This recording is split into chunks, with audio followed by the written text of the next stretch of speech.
Hey, what's up, everybody? Pat here, gratefully recovering alcoholic and addict, just like every day. Guys, please don't forget to subscribe, leave the video a like, drop me a comment, and by all means share it with anybody you think might get something out of it. Other than that, how we all doing today, guys? It was really nice waking up without a hangover today.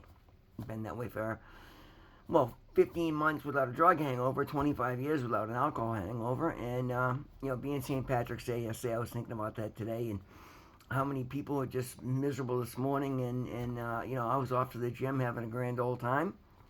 Went and helped out a friend who's 93 this morning, get a bunch of his medical stuff done. Felt really good about that, and then ended up having a really productive day.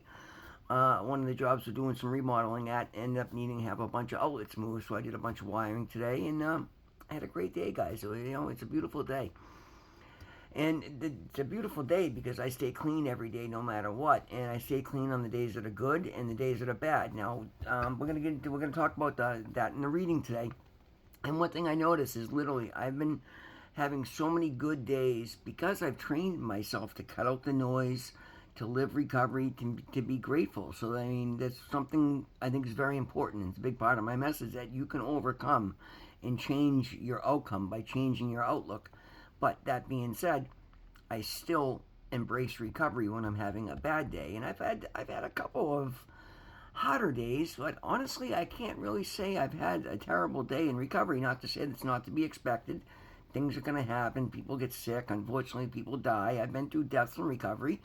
My cousin dying unexpectedly was heartbreaking, but it didn't like it. I never saw that as being a reason to want to throw away what I've been building. Guys, we can handle everything in recovery, and we stay clean no matter what. And you've got to adopt that. But at the same time, it's also important to talk about what's really going on and not fake positivity. Though you also want to work towards building positivity so you can just enjoy your days, enjoy your life. I mean, I wasted too many years being negative to allow myself to go there unnecessarily today. But we'll talk about that more after the reading, guys. The reading today is the Just for Today NA Meditations titled The Full Message. The Full Message. There is a special feeling for addicts when they discover that there are other people who share their difficulties, past and present.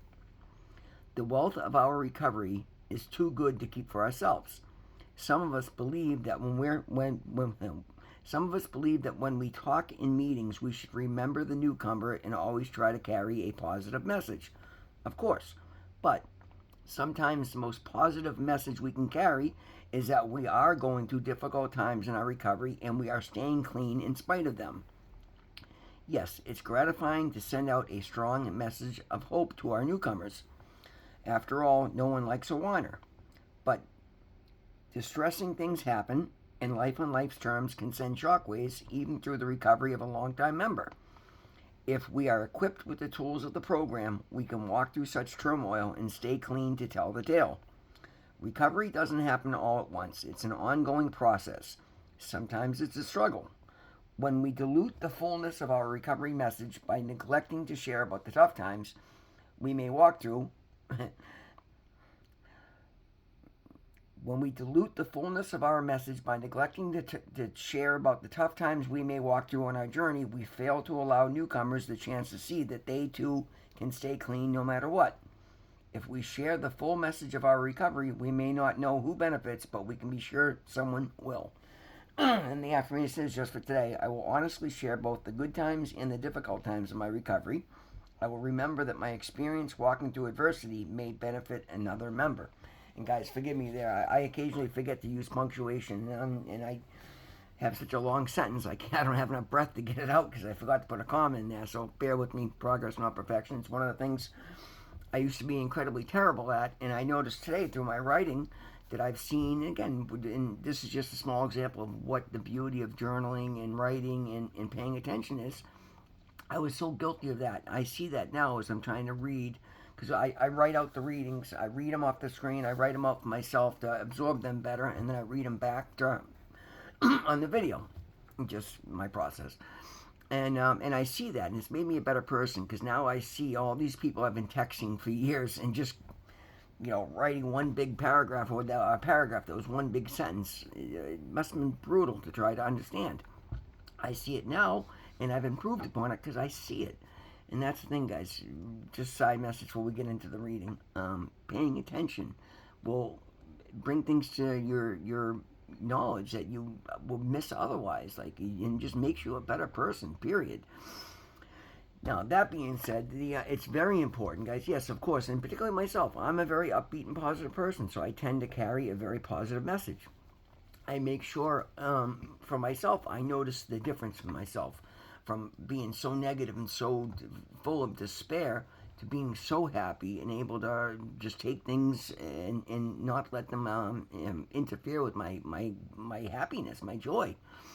That's one of my gifts. So in the beginning, I was having a hard time with that, where I was getting like really wanting to stress how bad it was while I was out there, because I think it shows the strength of the program to see how upbeat and positive and how much joy I radiate today. And it's not fake. It's like, and guys, it's so much one of my gifts that constantly I stop and assess and do my inventory and say, am I lying to myself?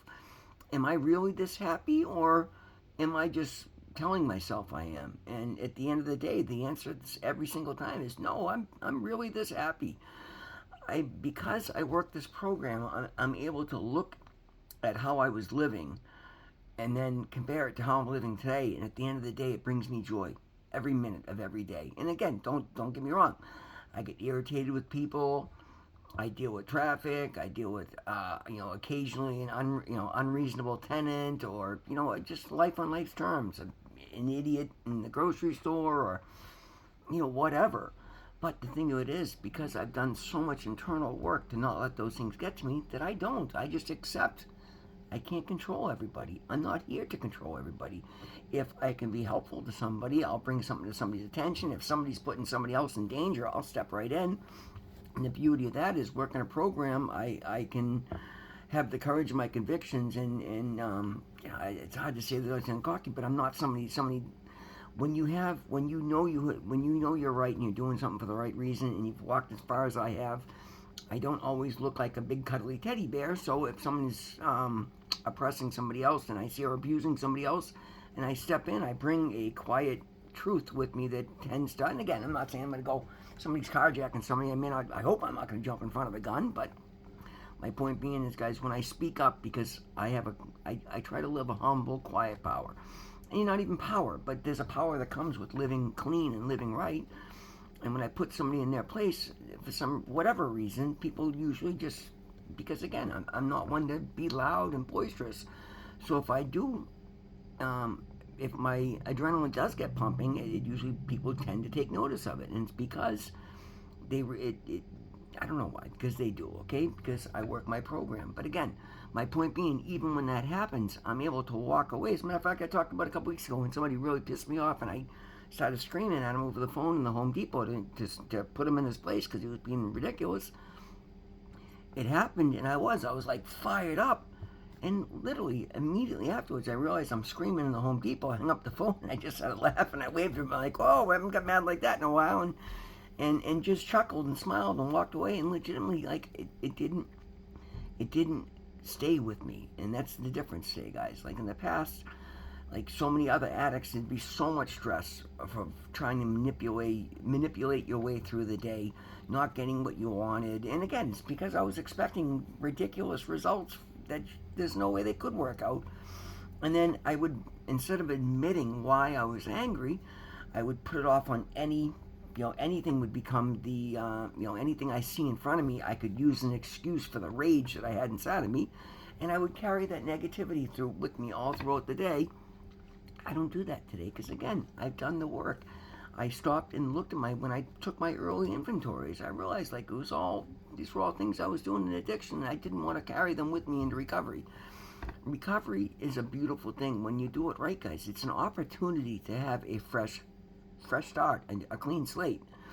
For me, I think I was able to take it a step further than a lot of people are because I had isolated and burned everything to the ground so much that I didn't have a lot to carry over with me. I mean, and I mean that in so much as like people have significant others that they're still with, that they have a lot of wreckage of the past with. Well, I didn't. I was able to leave that whole life behind and actually invite my family back into my life because I cut them all out. I isolated myself away from all them. So I get to have this fresh start that, the only, the only real amends I've had to make to my family was just being there now and living clean and being a part of the family again. And that's been great, right? So again, joyous. I have the ongoing group text with my brothers and sisters. We speak throughout the day, every single day. We say good morning to each other every morning and say good night every night.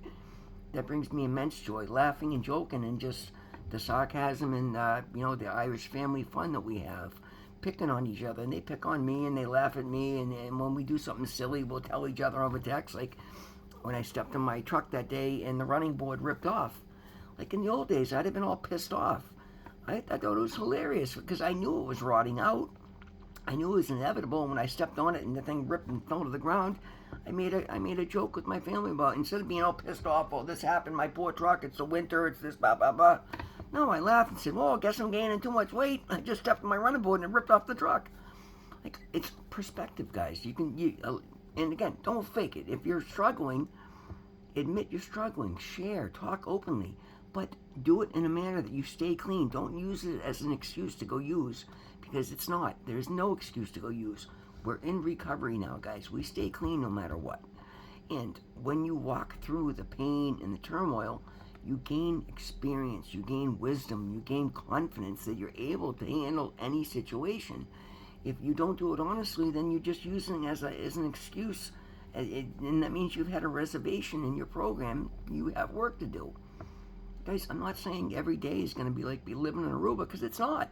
But just because of that, you don't have to let it sour your attitude either. Again, this started with me.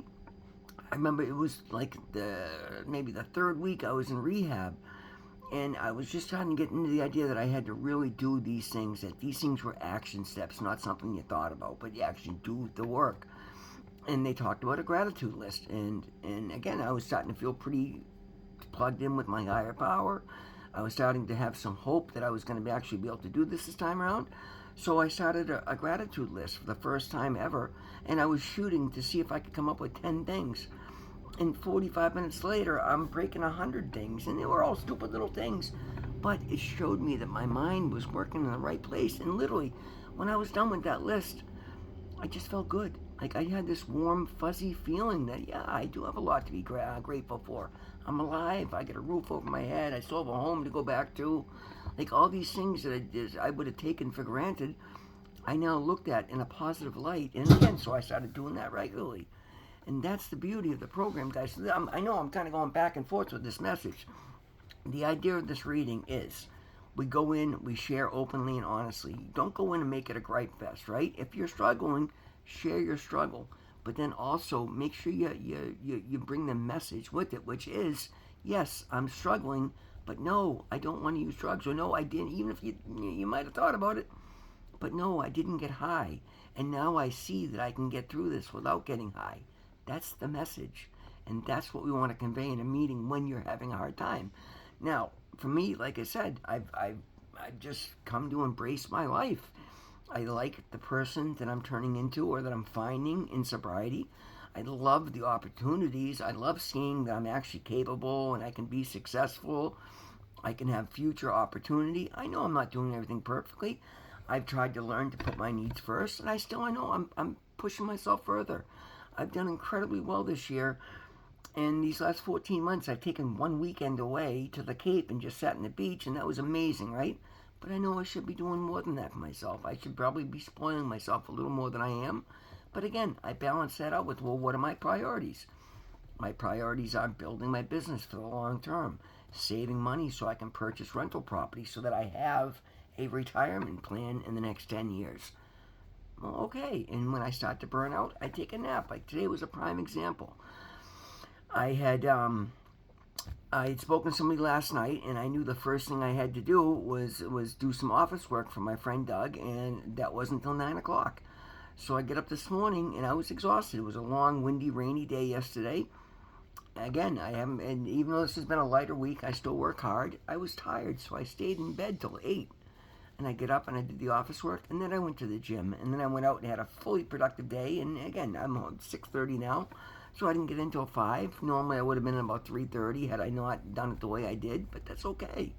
Like I try to give my I like routine today, so I do try to stick keep things in a routine, but not at um, at peril to myself. When I see that I'm getting run down for whatever reason, it just might be that it was first of all, I get up this morning at 7 o'clock. I saw it was 25 degrees out, and I'm like, no desire. Like, I don't want to go outside. It's 12 and 25 degree. Yeah, I did it all winter long.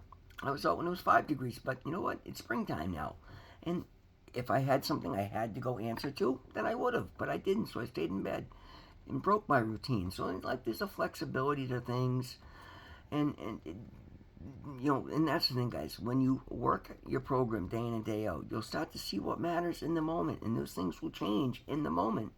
But when you pay attention and you carry an honest message, you'll start to see where you're really at, what you really need in that moment, and you'll have the confidence of doing so.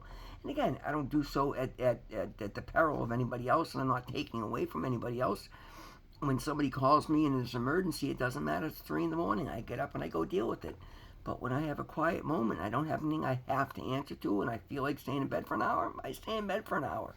And I don't have any guilt about that, because at the end of the day, I'm working full-time plus. I work hard. I work out all the time. I answer the call all the time. I do a lot. My life, it's taken a lot of getting used to at this point, because I went from having a very isolated, very empty life to having a very full day now, even on the days that are quiet days. And I consider today a quieter day, even though I worked a full day. And in the morning, it was nice because the morning was quiet. I was able to take care of everything I needed to, focus on my elderly friend that needed help with his medical stuff. And after 12 o'clock, my phone started ringing off the hook. As a matter of fact, I got about 5 more phone calls I got to make after my video.